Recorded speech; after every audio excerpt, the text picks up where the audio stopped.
In 2005, Horner was the unproven new kid on the block against some iconic names of the sport, such as Zhang Todd, Ron Dennis, and Frank Williams.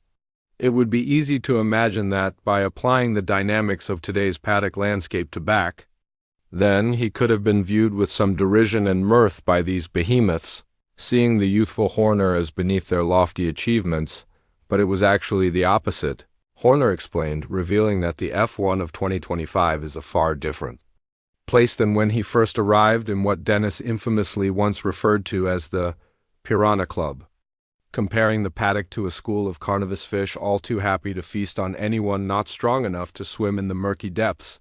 When I came into the sport, sitting around the table was Bernie Ecclestone running it with Max Mosley, FIA president.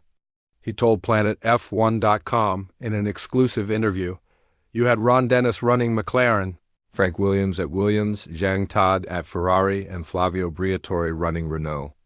Eddie Jordan was still around when I first started, and they were big personalities and big characters. Yes, there were always disagreements, but there was a commonality of agreeing on what was right for the business and what was right for the sport, because they were all relatively entrepreneurial. Whereas nowadays, you look around the room and save for a few, it's largely a bunch of managers, as opposed to perhaps that entrepreneurial spirit that existed previously. There were always rivalries.